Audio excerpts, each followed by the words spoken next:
ماہرین کا یہ خیال ہے کہ جو لکھنے پڑھنے کا عمل ہے یہ انسانی وجود سے ہی شروع ہوا تھا، مطلب کہ جب سے انسان کی شروعات ہوئی اسی وقت سے لکھنے پڑھنے کا عمل بھی شروع ہوا، یعنی کہ انسانی تاریخ کا آغاز اسی مرحلے سے ہوتا ہے۔ لیکن لکھنے پڑھنے کا یہ عمل خیالات سے کتابوں میں تب آیا جب پرنٹنگ پریس وجود میں آیا، کیونکہ آج سے کئی سو سال پہلے کی اگر ہم بات کریں تو اس وقت پیڑ کے پتوں پر لکھا جاتا یا پھر چمڑوں پر لکھا جاتا تھا، وہ بھی وہ لوگ لکھتے جو پڑھنے لکھنے کے اس وقت کے ماہرین ہوتے، کیونکہ وہ جو بھی کتاب لکھتے وہ صرف انہی تک محدود رہتی۔ لیکن پھر جب پرنٹنگ پریس آیا اس کے بذریعے پوری دنیا میں سے آج اگر کوئی بندہ کوئی بھی کتاب پڑھنا چاہے تو اس کو حاصل کرنا اس کے لیے ممکن ہے۔ تاریخ میں پہلی مرتبہ عظیم لوگوں کے جو خیالات و نظریات تھے وہ کتاب کے ذریعے عام لوگوں تک پہنچے، وہ بھی پرنٹنگ پریس کے ذریعے۔ اس سے پہلے جو ماہرین کتابات لکھتے تھے وہ صرف محدود تعداد میں صرف مذہبی طبقے کے پاس ہوتی تھی۔ ہم آج یہ کہہ سکتے ہیں کہ پرنٹنگ پریس نے بحیثیت مجموعی ان پڑھ دنیا کو پڑھا لکھا بنا دیا۔ اگر پرنٹنگ پریس کی آغاز کی بات کی جائے تو اس وقت ایک لکڑی کے بلاکس پر ابھرے ہوئے حروف کے ساتھ پرنٹنگ پریس کا آغاز ہوا۔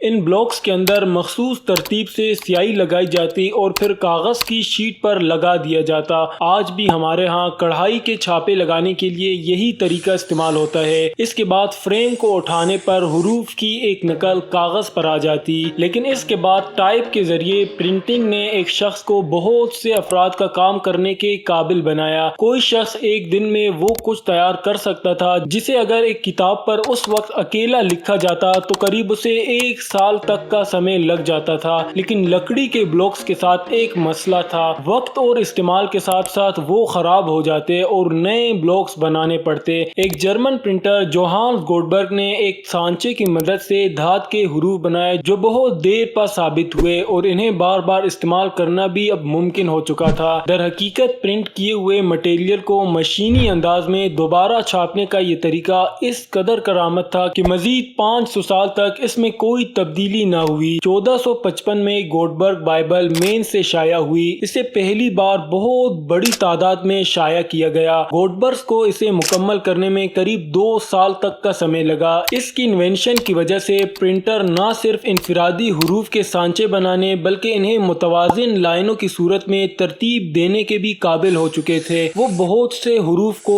ایک ہی ٹیمپلیٹ میں اکٹھا لوگ بھی کر سکتے تھے۔ اس نظام کی وجہ سے پرنٹرز ایک ہی صفحے کے ہزاروں نقل تیار کر سکتے تھے، جو اس سے پہلے کبھی نہیں ہوا تھا۔ پہلی مرتبہ کتاب کی تیاری کی رفتار میں بہت بڑی تبدیلی آئی۔ 15ویں صدی کا عام پرنٹنگ پریس ایک سال میں 5 کتابیں چھاپنے کے قابل ہو گیا تھا۔ اس دور میں یہ ایک بہت بڑی بات تھی۔ گوٹبرگ کی اس انوینشن نے ایک اور بھی بہت بڑا مقصد پورا کیا۔ اب جو ہے لوگ اپنے مرضی سے پڑھ لکھ سکتے تھے۔ تعلیم کے میدان میں ایک بہت بڑا دھماکہ خیز انقلاب پیدا ہوا۔ فلسفیانہ مقالے اور سائنسی تحقیقات قابل رسائی ہو گئی۔ لوگ اپنے مذہبی عقیدے کے ساتھ ساتھ دیگر لوگوں کے عقائد سے بھی آگاہ ہوئے۔ سیکولر اور مذہبی سوچ نے یہیں سے جنم لیا اور فطری دنیا کی دریافت یہیں سے شروع ہوئی۔ یعنی کہ پہلے لوگ صرف اپنے مذہب کے بارے میں ہی جانتے تھے، جو جس مذہب جس خاندان میں پیدا ہوا وہ اسی کے بارے میں جانتا تھا۔ لیکن اب ایک نیا انقلاب پیدا ہوا، لیکن اب ہر ایک شخص کسی بھی مذہب کے بارے میں جو کچھ جاننا چاہتا تھا وہ کتابوں کے ذریعے جان سکتا تھا۔ 16ویں صدی میں پرنٹنگ پریس نے ایک نئی صورت اختیار کر لی۔ عام طور پر 5 افراد مل کر یہ کتابیں چھاپتے تھے۔ 3 کا کام پریس کو چلانا اور 2 کا حروف کی ترتیب دینا تھا، لیکن اس کام میں اب بھی کافی محنت درکار ہوتی، کیوں نہ کہ اب بھی ٹائپ کے لیے سانچے کئی بار بنانے پڑتے۔ یورپ بھر میں پرنٹنگ شروع ہونے پر پرنٹرز لندن پہنچے۔ ان میں سے زیادہ تر لوگ صرف بڑے شہروں میں ہی اپنے کاروبار چلا سکتے تھے، لیکن 1563 میں انگلینڈ میں آرٹیفیسرز ایکٹ پاس ہوا جس کے مطابق مطلوبہ کاریگروں کو اپنے پیدائشی علاقے میں ہی رہنا لازمی تھا۔ اس قانون نے پرنٹنگ کی ترقی کی راہ میں کافی بڑی رکاوٹ ڈالی، کیوں نہ کہ اب پرنٹرز کو اس تجارت میں دلچسپی لینے والے لوگوں کی خدمات حاصل کرنے کی سہولت نہ رہی تھی۔ پرنٹنگ میں آنے والی ایک بہت بڑی ترقی ٹائپ کے مختلف سٹائلز کی انوینشنز تھی۔ 16ویں صدی کے نصف آخر میں رومن حروف کا استعمال عام ہوا اور اس سٹائل نے یورپ کے سارے سٹائلز کی جگہ لے لی۔ دوستو، اگر ہم اپنے آج کی اس ایڈوانس فل ورلڈ کی پاسٹ دیکھیں تو اس میں کافی نظریے اور کافی محنت، کافی انوینشن انوینشنز چھپے ہوئے ہیں، جیسا کہ ان میں سے ایک تھا یہ پرنٹنگ پریس۔ اگر آج بھی ہم اپنی دنیا سے یہ انوینشن ہٹا لے تو پوری دنیا شاید ان پڑھ کے ان پڑھ ہی رہ جائے، کیوں نہ کہ کتابات صرف انہی لوگوں کے پاس محدود رہ جائیں گی جو اس کتابات کو لکھتے یا پھر آج کے دور کے وہ ماہرین ہوں گے، کیوں نہ کہ پرنٹنگ کے ہٹ جانے کی وجہ سے یہ کتابیں شائع تو ہو جائیں گی لیکن بالکل ہی یہ محدود رہیں گی۔